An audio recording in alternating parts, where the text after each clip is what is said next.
All right, after a car crash, most of us check for the damage to our vehicles, but what about that car seat for the children in the back? A recent Consumer Report and investigation shares why that overlooked detail could put your child at risk. Joining us now is Jen Stockburger, Consumer Report's Director of Operations at its Auto Test Center.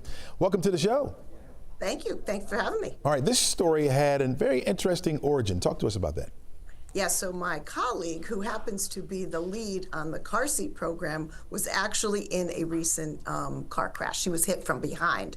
Luckily, her two young boys were not with her, but her car seats were. And it drew to, I wonder if people know what to do with their car seats if they're involved in a car crash.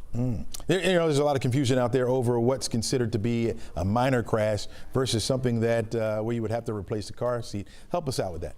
Right. So the National Highway Traffic Safety Administration has given us some helpful check boxes, if you will, as to what is a moderate to severe crash versus a minor crash.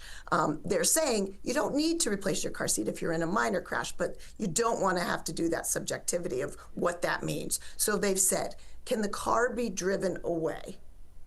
You kind of go through the check boxes. Gotcha. Was anybody injured? Did the airbags deploy in either car, either the struck vehicle or the striking vehicle? Is there any visual damage to the car seat? And was the door where the car seat located impacted?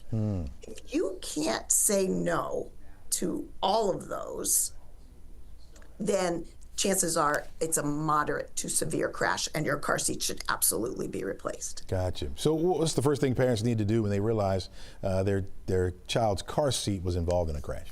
Right. So I just want to layer onto that. If you say none of those things happened, also look at your car seat's owner's manual, because there are some car seat manufacturers, and we've seen, going through the manuals here, that say, regardless of the level of your crash, better to be safe than sorry and replace your seat. So if you do find that you are in a position where you need to replace that seat, one, make it part of your insurance claim. If you're on site, get the police officer, if he's writing a police report, to include that there were two car seats in the car. So they become part of that documentation, and submit those car seats as part of the claim you're making for your car repair anyway.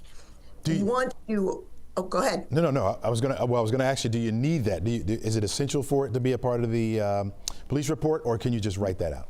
Right, you can write that and say that there were two car seats in the car. I personally was involved in a car crash far earlier this year. I did not have any car seats, but the insurance adjuster actually asked me, were there any car seats in the car? So I think it's becoming more common to be asked as part of the claim process. So that is good. And then once you're replacing your seats, take care, because we do a lot of crash testing there. There can be deformation and energy cracking that's internal that you may not see. Take care that somebody else doesn't get to use that car seat down the line. So we take a lot of efforts here in our crash seats. Cut the harness so it can't be used.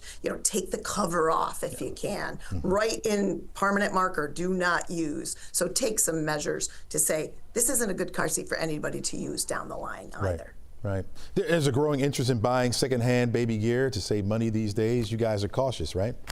We are very cautious, and this whole crash history is one of the reasons we say not to, unless you're getting it, from a family member, for example, where this car seat's never been in a crash, it's been cared for, its use history. We do caution against getting seats, say, that you pick up at a tag sale or in a Facebook marketplace or things like that, unless you can know 100% how it was used and that there was never a crash. Yeah, or even from a friend or neighbor, right? You kind of tend to trust them a little more as well, right? So parents who want to double check the installation of a seat or what seat choice, what resources are out there so they can make sure their kids are safe? Yeah, so there's a ton of what we call child passenger safety technicians and instructors, which we are here. Look for them in your local healthcare facilities, police departments, fire departments. You can go on to the National Highway Traffic Safety Administration.gov and look for a seat check station near you or an event near you. But you can make appointments usually. We see it very common for new parents, making sure you've got that installation correct. Critical. Very critical. Right, I get it. So if there's any doubt right? A parent has some doubt. How do they make sure, right? How do they? Would you recommend that being the best way to go to one of these safety check places, or Yeah, have that's somebody? your best bet. But you certainly things that all parents need to know. Read that owner's manual. Make sure you're doing the installation correct. Read the owner's manual for your vehicle, because every vehicle is a little bit different. But it also walk through. We have kind of this checklist of our own. Is the seat tight? Is it the right seat for your child's age and weight? Is the harness tight? And do things like put that top tether on. So all of those things, seat tight, harness height, harness tight, are coming a quick mnemonic, if you will. A little nursery rhyme there. Yeah, I caught you it. Thanks so much, Jen Stockburger. Thanks so much for joining us, and thanks for all the help you gave this morning. Thanks for having me. I know, not a problem at all.